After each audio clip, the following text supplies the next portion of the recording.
বিরতির পর স্বাগত। এই মুহূর্তের যে বড় খবরের দিকে নজর রাখতেই হচ্ছে, সংসদে যে হট্টগোল পরিস্থিতি, একেবারে বেনজির চিত্র আজ ধরা পড়লো সংসদ চত্বরে।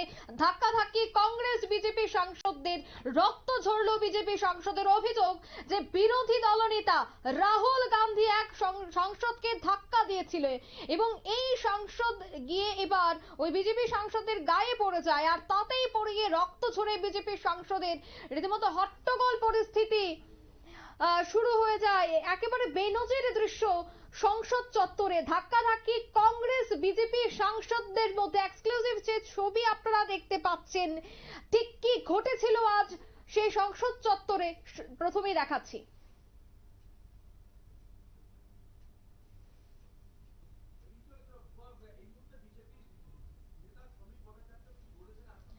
ঠিক এই বিষয়ে কি বলেছেন শ্রমিক ভট্টাচার্য, বিজেপি সাংসদ, শোনাচ্ছি।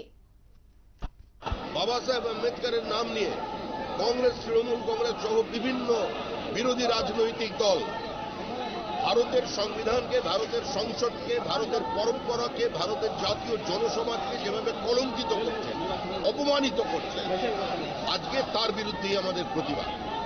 যে নেহেরু পরিবার, যে গান্ধী পরিবার দিনের পর দিন বাবা সাহেবের সঙ্গে প্রতারণা করেছেন, বাবা সাহেবকে হারিয়েছেন, বাবা সাহেবকে রাজনীতির পরিসর থেকে সরিয়ে দেবার চেষ্টা করেছে, যেভাবে নেতাজি সুভাষচন্দ্র বোসের সঙ্গে করেছিল, আজকে একই হচ্ছে বাবা সাহেব আম্বেদকরের সঙ্গে।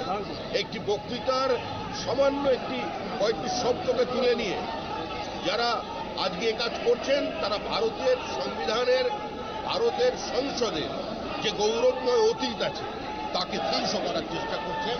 তার বিরুদ্ধেই আমাদের। আপনারা শুনলেন বিজেপি সাংসদের বক্তব্য। রাহুল গান্ধীর ধাক্কায় রক্ত ঝরল বিজেপি সাংসদ প্রতাপ সারঙ্গীর। গান্ধী পরিবারের নাম ডোবালো রাহুল, দাবি করলেন রাজনৈতিক বিশ্লেষকরা। সমালোচনায় পড়ে প্রতাপ সারঙ্গীকে দেখতে হাসপাতালে ছুটে গেলেন রাহুল। আমি আরো বিস্তারিত জানবো। টেলিফোন লাইনে এই মুহূর্তে যুক্ত হয়ে গেছে বঙ্গ বিজেপির মুখপাত্র কেয়া ঘোষ। ঘোষ এই মুহূর্তে যুক্ত হয়ে গেছে। প্রথমে আপনাকে নিউজ ভ্যানগার্ডের পর্দায় স্বাগত জানাচ্ছি। এই যে ঘটনা, একেবারে বেনজির ঘটনা, কিভাবে দেখছেন বিষয়টা? দেখুন, আজকের ঘটনাতে পুরো পরিষ্কার হয় রাহুল গান্ধী বা গান্ধী পরিবারের তাদের যে সোনার চামচ মুখে নিয়ে জন্মানোর যে প্রতিফলন, সেটাই দেখেছি, তার ঔদ্ধত্য দেখেছি। একজন বয়স্ক সাংসদ, তাকে যেভাবে ধাক্কা মেরে ফেলে দিয়েছেন রাহুল গান্ধী, এবং পরবর্তীকালে যখন এসে তার যে বডি ল্যাঙ্গুয়েজ, যখন আমাদের সাংসদ নিশিকান্ত দুবে তাকে প্রশ্ন করছেন, তিনি ওখান থেকে শটান পিত্তান দিলেন, কোন রকম ক্ষমা না চেয়ে, তাতে স্পষ্ট হয় তার যে ঔদ্ধত্য। অর্থাৎ এই গান্ধী পরিবার ভাবে এই দেশটা হচ্ছে তাদের সম্পত্তি, বাকি সবাই তাদের চাকর বাকর। চাকর বাকর ভেবে আসা গান্ধী পরিবারের আজকে ঔদ্ধত্যের প্রতিফলন, আজকে আমাদের একজন বয়স্ক সাংসদ প্রতাপ সারঙ্গীকে এরকম ধাক্কা মেরে ফেলে দেওয়া। আমরা বারংবার দেখেছি যে সংবিধান বাঁচানোর ডাক দিয়েছেন রাহুল গান্ধী। আজ সেই রাহুল গান্ধীর হাতেই রক্ত ঝরলো আপনাদের সাংসদের, কি বলবেন? আসলে সংবিধান কোথায় বাঁচাতে চেয়েছে রাহুল গান্ধী? তিনি তো প্যারাশুট থেকে নেমেছেন, তাকে তার মা কানে বীজ মন্ত্র দিয়েছে, তোমাকে প্রধানমন্ত্রী হতে হবে। যেমনটা ঠিক তোমার ঠাকুমার বাবা, ঠাকুমা, তোমার বাবা হয়েছে সেইভাবে। মানে এরা তো দেশটাকে নিজেদের জাগির মনে করে, যেটা আপনাকে বললাম, নিজেদের সম্পত্তি মনে করে, বাপের সম্পত্তি মনে করে। সেই কারণেই সেই ঔদ্ধত্য থেকে তারা ভাবেন।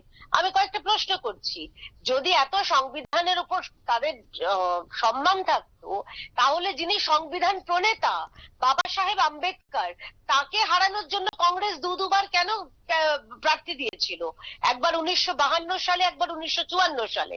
এবং বাবা সাহেব আম্বেদকর হারার পরে লেডি মাউন্ট ব্যাটেনকে উচ্ছ্বসিত চিঠি লিখেছিলেন জওয়াহরলাল নেহেরু, যে আমি হারিয়ে দিয়েছি আম্বেদকরকে। যদি সংবিধানকে এতটাই ভালোবাসতো গান্ধী পরিবার, তাহলে 1975 সালে সংবিধানকে ভুলুণ্ঠিত করে জরুরি অবস্থা কেন জারি করেছিল?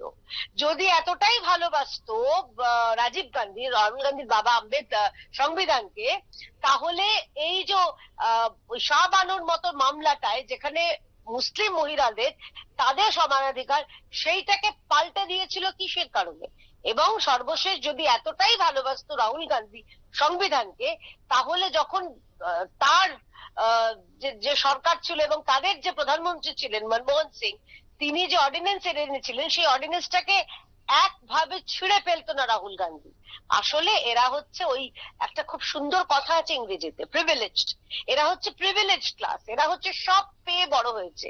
সোনার চামচ কেন, হীরের নক্ষত্র খচিত চামচ পেয়ে বড় হয়েছে, তাই এদের কাছে মানুষের কোনো দাম নেই, এদের কাছে দেশের সংবিধানের দাম নেই, এদের কাছে কারোর কোনো সম্মান নেই, এদের কাছে শুধুমাত্র নিজের পরিবার, নিজের পরিবারের সম্পত্তি এবং নির্লজ্জ ভাবে তাদের খালি ওই পরিবারতান্ত্রিক রাজনীতি, এটার বাইরে গান্ধী পরিবার বেরোতে পারেনি, পারবেও না। এবং সেই কারণেই তারা আস্তে আস্তে গ্র্যান্ড ওল্ড পার্টি থেকে গ্র্যান্ড ফরগটেন পার্টি হয়ে যাচ্ছে, মানুষ ভুলে যাচ্ছে কংগ্রেসকে। মহারাষ্ট্রের হার, হরিয়ানার হার, এগুলোর পরে রাহুল গান্ধী এখন তিনি বিব্রত হয়েছেন, তিনি দিশা হারিয়ে ফেলছেন, সেই হারিয়ে ফেলছেন। এই যে একজন সাংসদ, তিনি বিরোধী দল নেতা, একজন সাংসদ হিসেবে সংসদে এই যে ঘটনাটি তিনি ঘটালেন, তিনি কি এই বিষয়টা করতে পারতেন, বা এই ঘটনাটা বা এই বিষয়টা কি তিনি করতে পারেন? অবশ্যই পারেন না, অবশ্যই পারেন না, কিন্তু এগুলো করেছে তো।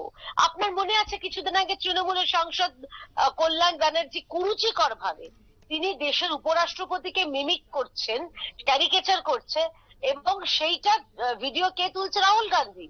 কিছুদিন আগে আপনার মনে আছে কিভাবে রাহুল গান্ধী সে ভিডিও তো ধরা পড়ে গেছিল সংসদে, সমস্ত সাংসদদের বলছে বেলে নেমে তোমরা গন্ডগোল করো। রাহুল গান্ধী এখন ওই একটা ওই হয় না পাড়ার ওই লাফাঙ্গা ছেলে, তাছাড়া আমার আর কিছুই মনে, ছেলে তো নয়, আধ বয়সী বুড়ো একটা, 50 বছর বয়স পেরিয়ে গেছে, এখনো ওই ওই ছেলে মানুষই যায়নি তার। স্বাভাবিকভাবেই প্রিভিলেজড এরা হচ্ছে, নিজেদের এইরকমই ভাবে, নিজেদেরকে ভাবে আমাদের, আমি সবার থেকে ওপরে, আমি সবার থেকে আমার ক্ষমতা বেশি, কারণ আমার পরিবারে জওহরলাল নেহেরু, আমার পরিবার ইন্দিরা গান্ধী, আমার পরিবার রাহুল গান্ধী, এই রাজীব গান্ধী, এইসব করে পরিবারতন্ত্র মাথায় যখন একেবারে ঢুকে গেছে, তখন তাদের আর মনে হয় না কোনটা ঠিক কোনটা ভুল। মানুষের প্রাণ এদের কাছে তুচ্ছ, মানুষের সম্মান এদের কাছে তুচ্ছ। উনি ভুলে যাচ্ছেন প্রতাপ সারঙ্গীও যেরকম নির্বাচিত জনপ্রতিনিধি, রাহুল গান্ধীও সেরকমই নির্বাচিত জনপ্রতিনিধি, তাই সেই ক্ষেত্রে উনি পারেন না। আমি অনুরোধ করব দিল্লি পুলিশকে ওনার বিরুদ্ধে ব্যবস্থা নেওয়া হোক, ওনার বিরুদ্ধে কঠোর ধারায় মামলা রুজু করা হোক। এই যে প্রথম সারেঙ্গি, যিনি এই মুহূর্তে আহত অবস্থায় হাসপাতালে চিকিৎসাধীন, তিনি খুব একটা দরিদ্র পরিবার থেকে তিনি উঠে এসেছেন, তিনি বহু স্ট্রাগল করেছেন এবং তিনি এখন সাংসদ। আর সেক্ষেত্রে তার উপর এই যে আক্রমণ, এই আক্রমণকে কেন্দ্র করে কি মনে হয় রাহুল গান্ধীকে কি দেশবাসীর কাছে ক্ষমা চাওয়া উচিত? কি বলবেন আপনারা? অবশ্যই ক্ষমা চাওয়া উচিত, সমগ্র উড়িষ্যাবাসী, সমগ্র দেশবাসীর কাছে ক্ষমা চাওয়া উচিত যে আমাদের এই ঔদ্ধত্য, আমাদের ক্ষমা করো, আমার এই ঔদ্ধত্যের কারণে একজন বয়স্ক সাংসদ, আচ্ছা আমি সাংসদ ভুলে গেলাম, মানুষ, একটা মানুষের তার কোনো জীবনের দাম নেই নাকি? গান্ধী পরিবারে জন্মাননি বলে তার কোনো জীবনের কোনো দাম নেই নাকি? তিনি দরিদ্র বলে তার কোনো জীবনের দাম নেই নাকি? তিনি ওই ওই লেগাসি থেকে আসেননি বলে তার কোনো জীবনের দাম নেই? আসলে এরা মনে করে, গান্ধী পরিবার মনে করে, কংগ্রেস মনে করে যে এই গান্ধী ভাডরা পরিবারের বাইরে আর কোথাও কোনো মানুষের জীবনের কোনো দাম নেই। ধন্যবাদ আপনাকে। আপনারা শুনলেন বঙ্গ বিজেপির মুখপাত্র কেয়া ঘোষের বক্তব্য। তিনি দাবি তুলেছেন যে রাহুল গান্ধীর বিরুদ্ধে কঠোর থেকে কঠোরতর পদক্ষেপ গ্রহণ করতে হবে। দিকে দিকে বিজেপির কর্মীরা গর্জে উঠছে এবং বিক্ষোভে নামছে। তবে সে বিষয়ে রাজনৈতিক বিশ্লেষক রাজাগোপাল ধর চক্রবর্তী কি বলছেন শোনাচ্ছি। না দেখুন, এটা তো মানে খুবই হতাশা লাগছে। এটা কি কেউ করতে পারে আমি ভাবতে পারছি না। ইন্দিরা গান্ধী নেহেরু ফ্যামিলির ছেলে হয়ে সে এই ধরনের আচরণ করছে, এটা তো তার দলের শুধু নয়, বংশেরও তো পক্ষে তো খুব উজ্জ্বল দৃষ্টান্ত তো একেবারেই নয়। এক নম্বর হচ্ছে এটা, এক নম্বর। 2 নম্বর হচ্ছে যে প্রতাপ সারেঙ্গি বোধহয় উড়িষ্যার রাজ্যসভার সদস্য, মোটামুটি বয়স তো হয়েছে, তার প্রতি শ্রদ্ধা আচরণ তো ওনার তো দেখানো উচিত ছিল। কোন একটা ডেসপারেশন আমার মনে হয় কাজ করছে যে কংগ্রেস বোধহয় বুঝে গেছে যে আর ওই যুক্তিতক্ক দিয়ে পার্লামেন্টে চলবে না, এবারে হাতাহাতি করতে হবে। বুঝছেন, হয়তো যে সমস্ত দেশে অশান্তি চলছে সেখান থেকে হয়তো অনুপ্রেরণা পাচ্ছেন যে নৃশংসতা, নিষ্ঠুরতা আর এই এর মাধ্যম দিয়ে তারা হয়তো সংসদকে দখল করতে চাইছেন। এটা করা যায় না, এটা ওর বোঝা উচিত যে এক্ষুনি ক্ষমা চেয়ে ব্যাপারটাকে মীমাংসা না করলে একটা, কেননা আমরা দেখেছি যে আম্বেদকর ইস্যু নিয়ে কিছুটা ইয়ে হয়ে গেছে, ওই সমস্ত বিরোধীরা এককাট্টা হয়েছে। এখন রাহুল গান্ধীর উচিত মিস্টার সারেঙ্গির কাছে ক্ষমা চেয়ে, কিন্তু এটা যেহেতু মাথা ফেটে গেছে, ক্রিমিনাল অফেন্স হয়েছে এবং হয়তো কোর্ট থেকে হয়তো সংসদ থেকে পুলিশের কাছে ডায়েরি হতে পারে, সংসদ থেকে বিতরণের মতন ব্যাপার ঘটতে পারে। এটা কিন্তু বিজেপিও অনেক কিছু করবে, এটা কিন্তু সহজে ছাড়বে বলে বিজেপিও মনে হয়নি। যা ঘটে গেছে খুবই কলঙ্কজনক। এটা এটা যদি দেখা যায় সংসদের সিসিটিভি ক্যামেরা, সেখান থেকে সত্যি দেখা যায় যে ওনার গায়ে হাত পড়েছে এবং উনি পড়ে যাননি রাহুল গান্ধীর জন্যই ওনার মাথা ফেটেছে বা ইত্যাদি, তাহলে কিন্তু একটা বড় অপরাধ করে ফেলেছেন বলে আমার ধারণা। এটা শুধু রাহুল গান্ধীর নিজের ক্ষতি নয়, কংগ্রেস দলের ক্ষতি এবং বিরোধী ঐক্য তারও কিন্তু একটা বড় জটিলতা এসে যাবে। কেন মানুষ বলতে শুরু করবে যে বিরোধীরা বুঝিয়ে মারদাঙ্গা করি, ক্ষমতায় ধরতে চায়, যুক্তির মাধ্যম দিয়ে, শাসনের মাধ্যম দিয়ে তারা বোধহয় ভারতবর্ষে শাসন করতে চায় না। হ্যাঁ, অমিত পালক ভাই ইতিমধ্যেই টুইট করে যিনি জানিয়েছেন যে এরপর কি রাহুল গান্ধী আর সংবিধান মানুষকে দেখাবেন, কি বলবেন আপনি? না, এটা তো সুযোগ পেয়ে গেল না, সুযোগ তো যারা কংগ্রেসের বিরোধী মানে অর্থাৎ বিজেপি, তারা তো সুযোগ পেয়ে গেল এটা বলার, এবং এটা তো তারা ছাড়বে না, তারা যতটা পারবে এটাকে ব্যবহার করবে। সংসদীয় রাজনীতিতে এটাই তো মজা যে কারোর কোনো ফাঁক ফোকর পেলে অন্যরা তেড়ে মেড়ে আসে।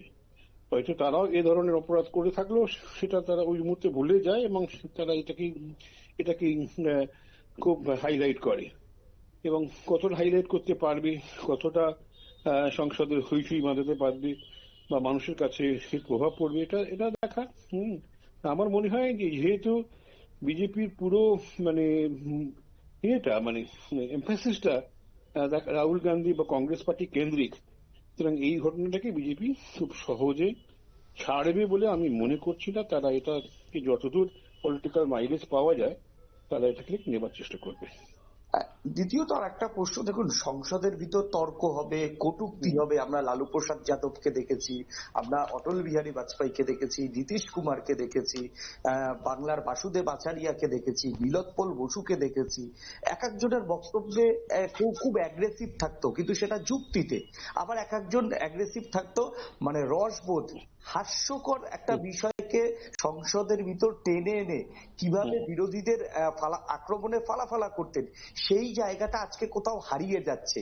রাহুল গান্ধী তিনি নিজেই সবসময় বলেন যে বিজেপি ঔদ্ধত্য। এই আজকের আচরণের পর তার কি আর মুখে আর বিরোধীদের মানে তার মুখে কি আর সাজবে ঔদ্ধত্যের কথা? হ্যাঁ, দেখুন উনি এখন কিভাবে ডিফেন্ড করেন সেটা দেখার, এবং হ্যাঁ যদি দেখা যায়, প্রমাণিত হয়, আপাত দৃষ্টিতে যদি বোঝা যায় রাহুল গান্ধী ওনাকে ফেলে দিয়েছেন, ওনার এই মাথা ফাটার জন্য রাহুল গান্ধীই দায়ী, তাহলে কিন্তু ওনার যথেষ্ট বিপদ আছে। ওনার কথা কেউ শুনতে চাইবে না, এমনকি ওনার মধ্যে রসবোধেরও অভাব যথেষ্ট আছে। মানে পার্লামেন্টারিয়ান হিসেবে আমি মনে করি না যে খুব একটা সাকসেসফুল। আপনি যাদের নাম বললেন, নীতিশ কুমার বা লালু প্রসাদ যাদব, এদের রসবোধটা তীব্র ছিল। এরা কতটা যুক্তিতর্ক ভিত্তিক কথা বলতেন আমি জানি না, কিন্তু রসবোধ থাকাতে অনেক সময় এদের বক্তব্যগুলো প্রকাশ পেত। পার্লামেন্টারিয়ান অনেকে ছিলেন যারা প্রচুর পড়াশোনা করে আসতেন, এমন বক্তব্য রাখতেন যেগুলো পরিবর্তনের সহায়ক হয়েছে পরবর্তীকালে। অতীতে আমরা দেখেছি হিরেন মুখার্জি, অসাধারণ বক্তৃতা। আমি তো পার্লামেন্টারি লাইব্রেরিতে গিয়ে প্রসিডিংস গুলো পড়ে চমকে যেতাম যে কি এত এই ধরনের পড়াশোনা করে আসতেন। এখন হয়তো সাংসদরা ঠিক সেভাবে পড়াশোনা করে যান না, তবুও বেশ কিছু মানুষ সংসদ আছেন যারা বলেন, যুক্তি দিয়ে কথা বলেন, তার একটা প্রভাব পড়ে। কিন্তু মারধর করলে সেটা তো তখন আপনার যুক্তি হারিয়ে যায়, তখনই অর্থাৎ বাহুবল কখনই আসে যখন বাক্যবল, যেটা বঙ্কিমচন্দ্র বলতেন, বাক্যবলের যখন শেষ হয়ে যায় তখন বাহুবলের শুরু। অর্থাৎ যার কাছে যুক্তি নেই, তার কাছে তর্ক নেই, তার কাছে ঘুষোঘুষি আছে, এটাই তো সবাই জানে। সুতরাং ওনাদের যুক্তির অভাব ঘটেছে, সরকারের কোথায় দোষ ত্রুটি তারা খুঁজে পাচ্ছেন না, এখন মারধর করে এস্টাবলিশ করার চেষ্টা করবেন। এতে সাধারণ কর্মী এরকম ভাববে যে এটাই বোধহয় নিয়ম, মানুষ অন্য বিরোধী দলদের মারধর করো। রাহুল গান্ধী যেটা করেছেন, ওনার সাধারণ কর্মী যে অনুপ্রেরণাটা পাবে সেটা হচ্ছে মারধর করা ছাড়া আর কি শিখতে পারবেন, তাই না? সুতরাং এর একটা প্রভাব কিন্তু সুদূর প্রসারী কংগ্রেস দলের পক্ষে খুবই খারাপ বলে আমার মনে হয়। হ্যাঁ, আপনারা শুনলেন রাজনৈতিক বিশ্লেষকের বক্তব্য। সমালোচনার পরে প্রতাপ সাঙ্গিনীকে দেখতে হাসপাতালে ছুটে যান রাহুল। আমি সে বিষয়ে আরো বিস্তারিত জানবো। টেলিফোন লাইনে এই মুহূর্তে কিন্তু যুক্ত হয়ে গেছে বিজেপি মুখপাত্র নবেন্দু ভট্টাচার্য। প্রথমে আপনাকে নিউজ ভ্যানগার্ডের পর্দায় স্বাগত জানাচ্ছি। নমস্কার। রাহুল গান্ধীর ঢাকার রক্ত ঝরেছে এক বিজেপি সাংসদের প্রতাপ সারিঙ্গির। ইতিমধ্যে গান্ধী পরিবারের নাম ডোবাচ্ছে রাহুল, এমনটাও দাবি করছে রাজনৈতিক বিশ্লেষকরা। কিভাবে দেখছেন আপনারা, এবং এই যে বিজেপি সাংসদের উপর আক্রমণ, সে বিষয়কে কেন্দ্র করে আপনারা কি আগামী দিনে রাজ্যে কোনো ধরনের আন্দোলন করবেন? না, এগুলি তো পরের বিষয়, যে আন্দোলন করা বা এর নিন্দা করা। প্রথমত বিষয়টা হচ্ছে যে একটা মানে উনি কতটা সুস্থ আছেন, মানসিক ভাবে এই রাহুল গান্ধী কতটা সুস্থ, ওনার রাজনীতি করার অধিকার আছে কিনা। এখন তো তিনি একটা মানে সংসদীয় পদে রয়েছেন, সংসদের বিরোধী দলের নেতা, সাংবিধানিক পদ। তো এই সাংবিধানিক পদে থাকার অধিকার আছে কিনা ওনার, সেটা বিষয় চিন্তা, ওনার চিন্তা ভাবনা কথাবার্তা এই বিষয় নিয়ে আগেও কথা বলে। এখন যে কাজটা করলেন, এখন ঠিক আছে, এগুলি তথ্য প্রমাণ এগুলি বেরিয়ে আসবে ধীরে ধীরে উনি কি করলেন। উনি শারীরিক কিংবা মানসিক ভাবে সুস্থ আছেন কিনা সেটা দেখার বিষয়। এবং এই ধরনের লোককে আমরা বারবার বলে আসছি পরিবারতন্ত্র, এই পরিবারতন্ত্রের কারণে মানে কংগ্রেসের যারা নেতারা আছেন, সিনিয়র লিডাররা আছেন, তারা কিভাবে মেনে নেবেন এই বিষয়টাকে। এই ধরনের নেতাকে তাদের প্রধানমন্ত্রীর পদপ্রার্থীও করা হয়। এইভাবে এই দলটাকে কোথায় নিয়ে যাচ্ছেন উনি, ঠিক আছে এটা তাদের বিষয়, সেই রাজনৈতিক দলের বিষয়, তবে নিন্দার ভাষা নেই। পাশাপাশি রাহুল গান্ধীর যে অবস্থান, রাহুল গান্ধীর যে মানে রাজনৈতিক দক্ষতা কিংবা তার ওনার ভাবনার যে প্রসারতা, এগুলি নিয়ে ভাবতে হবে। এগুলি নিয়ে কংগ্রেস দল যেমন ভাববে, দেশের মানুষ ভাবছে।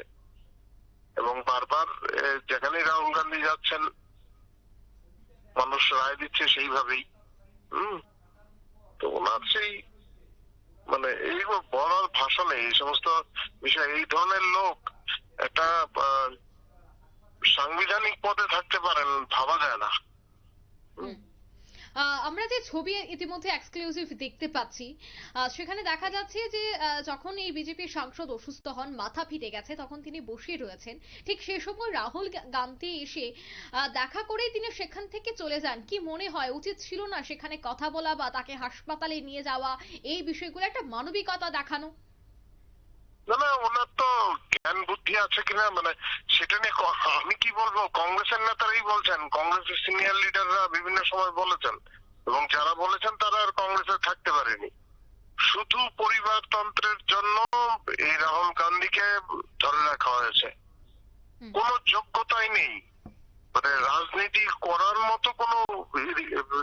আমাদের প্রাক্তন রাষ্ট্রপতি প্রণব মুখার্জির যে বইটা বেরিয়েছে, সেটা তো তার মধ্যেও তো উল্লেখ আছে, রাজনীতি ছাড়া অন্য কিছু করতে পারেন উনি, কিন্তু রাজনীতিটা করতেই হবে। সেই পরিবারের লোককে, গান্ধী পরিবারের লোককে একটা দায়িত্বে থাকতে হবে, প্রধানমন্ত্রী হতে হবে, এই ধরনের তো কোনো বিষয় নেই। তো মানে শুধুমাত্র এই পরিবার থেকে কাউকে করতে হবে এই জন্য ওনাকে বানিয়ে রাখা হয়েছে। মানে একেবারে নির্লজ্জের মতো আজকে ঘটনাগুলি ঘটলো। এটা তো মানে এই ধরনের শিশু সুলভ আচরণ, ধাক্কা দেওয়া, মানে এগুলি তো স্বাভাবিক ভাবে আমরা কোনো মানে যারা মেচুরিটি আছে তাদের কাছ থেকে এক্সপেক্ট করা যায় না এগুলি। এই পুরো ঘটনার পর রাহুল গান্ধীর বিরুদ্ধে কঠোর পদক্ষেপ গ্রহণ করার দাবি কি আপনারা জানাবেন? এই যে ঘটনাটা একটু বিশ্লেষণ করে আপনারা দেখুন যে এটা এর বিরুদ্ধে কি বলা, এই রাহুল গান্ধীর বিরুদ্ধে কি বলা। আমি তো বারবার বলছি, এত এত নিচে নেমে আসছেন লোকটা। ওই কংগ্রেস দল এবার ঠিক করুক ওনার বিষয়ে, আমরাও তো আমাদের পদক্ষেপ জানাবার নেব, কিন্তু কংগ্রেস দল এবার ঠিক করুক ওনাকে নিয়ে কি করবেন। এবং রাহুল গান্ধীকে আমরা দেখি বারবার, বিশেষ করে আপনাদের অর্থাৎ বিজেপি কে বারবার তিনি বলেন যে বিজেপি নাকি সংবিধান মেনে চলে না, সংবিধান বিরোধী। কিন্তু আজকে যে ঘটনাটি ঘটলো, একেবারে অধিবেশন চলাকালীন তিনি সংসদে এই যে ঘটনাটি ঘটালেন, কি মনে হয় আগামী দিনে সংবিধান নিয়ে কথা বলা উচিত তার? কি বলবেন? যদি সময় থাকেও না, হ্যাঁ, বাকি ওনার বিদেশ যাত্রা এই সমস্ত বিষয়, ওনার এনজয়মেন্ট, এগুলি বাদ দিয়ে যদি কোনো সময় থাকে, সংবিধান না একটু পড়ে দেখলে ভালো। হ্যাঁ, উনি তো সংবিধান পড়ে দেখেন না, তো যা ওনার সেক্রেটারিরা বলে দেয় তাই বলেন। এবং ওনার, আমি তো বললাম, মানসিক ভারসাম্য ঠিক আছে কিনা তা নিয়ে প্রশ্ন উঠছে এখন। এটা আমার কথা না, কংগ্রেসের মধ্যেই কংগ্রেসের আন্দোলনে এই সমস্ত বিষয়গুলি, কথাগুলি উঠছে। ধন্যবাদ নবেন্দু বাবু। নমস্কার। অর্থাৎ বিজেপি রাজ্য বিজেপির মুখপাত্র নবেন্দু ভট্টাচার্যের সাথে আমরা কথা বললাম রাজনৈতিক বিশ্লেষকের সাথে। এই যে ঘটনা আজ ঘটলো অধিবেশনে, এই ঘটনা যে সংবিধান বিরোধী, এমনটাই কিন্তু দাবি তুলছে, এমনটাই কিন্তু অভিযোগ করছে বিজেপি সাংসদরা। শুধুমাত্র বিজেপি সাংসদ নয়, বিজেপির নেতা নেত্রীরাও কিন্তু ইতিমধ্যেই গর্জে উঠেছেন এবং এই পুরো ঘটনায় রাহুল গান্ধীর বিরুদ্ধে কঠোর ব্যবস্থা গ্রহণ করার জন্য কিন্তু এবার দাবি উঠছে বিজেপির পক্ষ থেকে। আর এই ঘটনায় আরো একটা আপডেট আপনাদের দিয়ে রাখি যে মল্লিকার্জুন খার্গে, কংগ্রেসের যে সভাপতি, সর্বভারতীয় সভাপতি, সেই মল্লিকার্জুন খার্গে তিনিও কিন্তু এই পুরো ঘটনায় আহত হয়েছেন, যে কথা তিনি নিজেই জানিয়েছেন। অর্থাৎ আজ যে অধিবেশনে যে ঘটনা ঘটলো একেবারে নজিরবিহীন। হয়তোবা ভারতের সংবিধানে বা হয়তোবা ভারতের এই শীতকালীন অধিবেশনে এমন ঘটনা কখনোই ঘটেনি। আজ যে ছবি দেখলো গোটা দেশবাসী। নিয়ে নিচ্ছে ছোট্ট একটি বিজ্ঞাপন বিরতি, সঙ্গে থাকুন।